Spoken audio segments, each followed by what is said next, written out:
Okay, so it's Midem 2013, and we're all about to fall asleep on the floor. But I'm really happy to welcome to the show Martyn Davies and Syd Lawrence. Hi guys, how's it going today?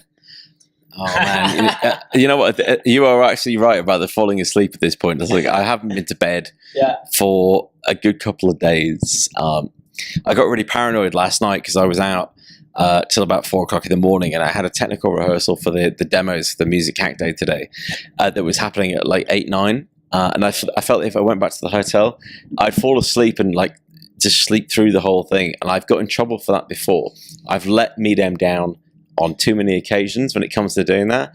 So this year I just decided that I'd stay up the entire time, which is put me in a situation now where I'm a little bit delirious. So I apologize in advance to the audience, to you, for anything that I might say during this podcast. I'm so sorry, but you know, like I've been able to kind of keep it together. I've had enough coffee and enough champagne to, I think, balance it out to a level where I might be able to make some sense. Syd, all right? It's my first Midem with sleep.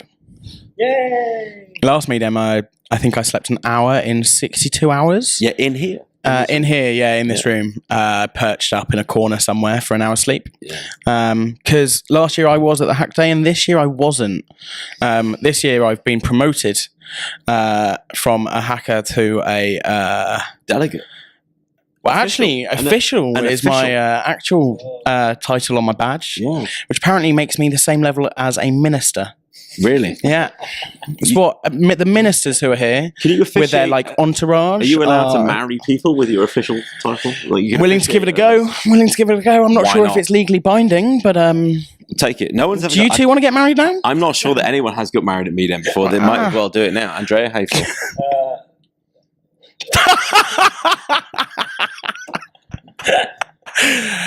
I think that's a good response. I'm gonna take the reins of this conversation and maybe bring it back into order. And we're gonna talk about the Hack Day. Yeah. Yay!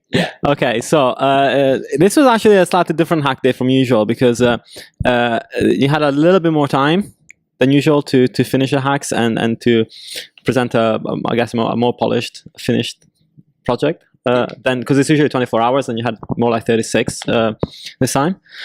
So how did it go? You know, of course you had 27 hackers here, which was slightly smaller than what you would normally get. Quite a bit smaller actually than what you normally get. And then how did it turn out? How do you feel about that? Well, it turned out it went brilliantly. Like there were 22 hacks presented on stage today. It was 18 people presenting over the course of about 1 hour, which is the thing is like we get a very limited amount of time to present the stuff that gets built, right? Because we have to take it out of the traditional MusicHackDay sort of realm and take it down to the conference level, which means that we have to stick it into the sort of Midem track at that stage, which means we get 1 hour on stage. We can't really run over much of the time that we get allocated. So we have to try to find a way to fit 18 to 24 hacks into about an hour. And I think we ran over by about 10 minutes today, and that was no problem at all. Like we got there, luckily we had like nothing after us, so we were able to do so. And that's one of the reasons why the Midem Hack Day is so small in terms of the amount of developers that actually get invited to come out here. Because if we did like something traditional, like a normal MusicHackDay with 150 people, it could go on for like 3 to 4 hours, and you can imagine putting that up in front of a conference level. Like, not only are you not presenting to a room full of developers, you're presenting to a room full of people who work in the music industry, and if you try to do that for 4 hours, they just sit there and go. After about an hour. So you make it entertaining, you try to, you know, get everybody to work towards building something that's going to be entertaining. There's going to be something that someone's not seen before, but if nothing else, like go up on stage and just like have some fun and be, you know, like over the top a little bit with what it is that you build, and build something that's very visual. Like a lot of the hacks that came out this weekend were extremely visual. They either involve like people conducting stuff or, you know, working with like, you know, outside components to affect music and that kind of thing. And I think that really worked very, very well for the whole time. And, you know, it's very different to the MusicHackDay in that sense. But then when we're up here in the room, it is very traditional Music Hack Day. I think a lot of people come up because they can, particularly at something like Midem, they can just walk up to the room. It's advertised outside. It's like, although it's very far away from like the main conference, they can still find the room and just walk in and ask questions and, speak to developers if they want to. But they walk in here a lot of the time, and I'm not sure what they really expect from what it is that we're doing. I think I stand up on stage and I do an introduction on the Saturday. And it's, it's all very, very grandiose, and kind of like, we do a big launch, and that's kind of like, yeah, we're going to hack for, 20 to 24 to 48 hours. And then people come up to the room and they walk in, and it's like a bunch of people sitting in front of laptops. And they walk in and they look a bit confused by the door, which for those of you looking at it right now is kind of over here. Yeah. And then they find me, and then I'm like, so is this it? And it's like, well, yeah. I mean, what did you expect? Like, it's not like Hogwarts, like you're walking in and there's people with wands. It's literally, it'd be amazing. It should be. Next year I'll provide the wands. Yeah, I mean, I don't think that's probably our fault for not really decorating the room better than we have done. And maybe we need some like you watch like 80s movies where they do like hacking and there's big like tape machines in the corner. We probably need some of that kind of stuff. Next year we have to like a big shop at Cyberdog before you come here. Absolutely, yeah. Just, that's it. Most people walk in and they see like, future it up. Full tables with people sitting around it working on laptops, and they're like, so what are they doing? I don't know. Like that, they've gone into it working on any idea that they want to work on over the period of time, right? They get the freedom to do so. But if you walk into the room, it's essentially like 30 people sitting in front of a laptop doing like hacking. That's it. Yeah. It's not very exciting, which is one of the reasons why we kind of separate it a little bit from the rest of the conference track, and we launch it out there in the main conference track, and we deliver the final product out in the conference track. But the rest of it, it's not super exciting. Like at the end of the day, it takes time with people in front of laptops to build this stuff. And I'm not sure that there's a magic there that people think there is. Yeah. But they come up here expecting to see some sort of like, all-encompassing kind of like room full of like utter joy where people are like, yeah, I'm building all the mad shit and it's crazy, and it never happens. It doesn't happen. They walk up here and it's just like people being super productive for 24 hours, which is exactly the point of the event. And then and I think that's when they really get it. That's when they really understand that actually all it is taking a bunch of people that are passionate about music and technology and giving them the opportunity to spend 24 to 48 hours in a room with no distractions and just build something very cool. Yeah, exactly. And I want to stress like the fun element of the Hack Day, because, today I was seeing some tweets where we're talking about how, they didn't see like breakthrough innovations coming out of the Hack Day. And I was thinking, that this is not the place to do a breakthrough innovation. You're going to do really fun projects with awesome technology, and you're going to do stuff that's never been seen before, but you're not going to solve the music industry's problems overnight. 36-hour hack. It's literally overnight. The point is really for the guys to get together, get to know each other's APIs, get to know each other's processes, learn stuff. And then, of course, the end process, if we can show stuff to the industry that is exciting for them, and then it can stimulate some conversations and go from there, then great.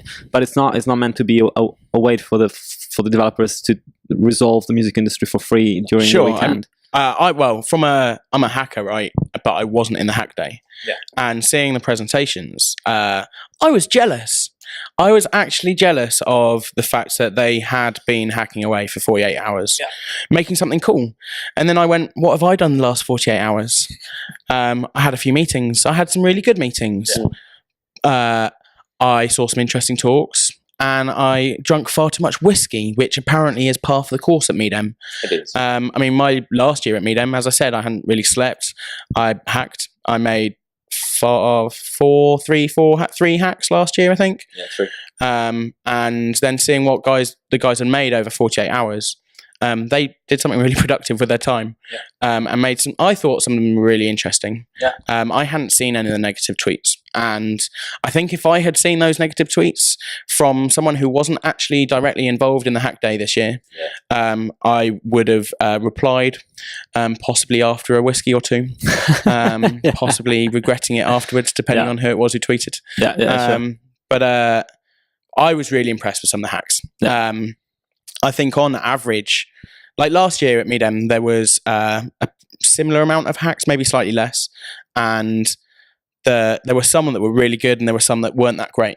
And this year, I think the majority of them were much better, or the majority of them were really good. I thought from obviously I'm looking at it from a hacker point of view, maybe, but they did it really well because a lot of the time the developers, hackers and developers always concentrate too heavily on the technology being used, which the end goal is nothing to do with the technology being used. It's how well it solves a problem or does something. And none of the talks went in to the technology behind it, which for this audience is great because they don't care. They just want something that does something and does something well or does something new. And there was definitely some of that. I really liked the Muri, the voice. Yeah, that was cool. Muri. By one of the guys from Songkick. And I thought that was ace. The fact that he did that over a weekend. And worked better than Siri. Yeah, it did work better than Siri. It delivers better results. Yeah. I mean, obviously, I'm also going to be a little bit biased because one of the guys who I work with, Adam, did some great hacks. And he definitely represented well because he did 4. So trained him well. That's all I can say. And they're talking about. I mean, I'm really excited about physical hacks as well. And not physical hacks, but like sensors, because of course, in the last 12 months, we've seen a ton of Kickstarter projects and a ton of companies coming out with all sorts of sensors that are completely hackable, open access. So do you see that as being like a real big part of the Hack Day, and how is that going to influence what's built there? Well, I mean, I think that particularly at this Hack Day, you saw probably more than 50% of the hacks that were presented on stage were they had a visual element to them or an interactive element to them. And obviously Adam from WeMakeAwesomeSh.it did present like 4 of them that all had like an external element to them, either whether it be Starter Phone or Leap Motion or something like that. But even like a bunch of other people that did like recognition stuff just straight off the webcam, like Oscar from Grace Note, who had his, the ability to swap a track by saying, you know what, I hate that track. I love that track. That was awesome. Adam built a helicopter game that was controlled by a starter phone. He had the Leap Motion to mix tracks together. The guys from Your Turn put together, the Funky Claude ability to remix or at least like to conduct Smoke on the Water. Just by like waving your hands in front of the webcam. Like all of that stuff really comes from not necessarily thinking about, just building something that's like super cool, but thinking about presenting it to an audience that are going to respond very well to a visual idea, something that they can latch onto, something that they can understand real simply.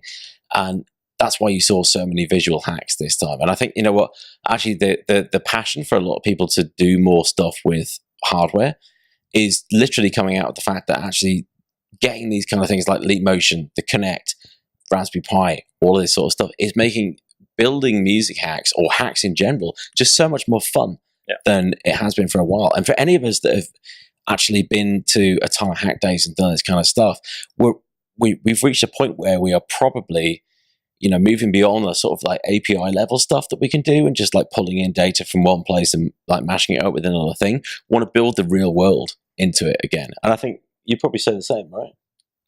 Oh yeah, totally. What I'm really pleased by is that there's a 3-word buzzword that hasn't been mentioned. And there is, it's a really annoying buzzword, but I'm going to mention it now. And that is the Internet of Things. I avoided that. Yeah. I mean, that's the funny thing, right? Is that we avoid that term because the only people who use that term are the annoying people in the tech industry. Whereas what we're actually doing is taking digital physical, I think is a much better term for it. And it's great fun. It's great fun playing around with it. It's great fun watching people doing it. And you can imagine yourself actually doing it yourself. Because no one wants to sit on a laptop all day, right? And you don't want to press buttons to do stuff. You'd rather do stuff. I mean, you can take it too far. Like some of the TVs, like Samsung TVs with gesture control. let's be honest, a remote control is much easier. But for having levels on audio or I just think it's a great new interface. Yeah, and like to finish up, I want to talk about sort of the effect that the Hack Day has on the audience, because of course that's one of the main reasons to have the Hack Day here, is that so you get the music industry and people that wouldn't necessarily know about this stuff to understand what goes on. And of course, a lot of the hackers here were employed by specific tech companies, but there are also a few freelancers. Of course, you guys have your own company and you develop stuff on a freelance basis, I guess. So how do you find the conversations are going? It's the fourth year of the third year of the Hack Day here in Cannes. How the conversation is going? Do you have to explain a lot of what you do? And people are getting it. Yeah. I mean, last year I did my demos. I thought what I made last year, some of them were pretty good, and I didn't get the response that I expected to get. I definitely got work out of it, but I did have to explain some things more.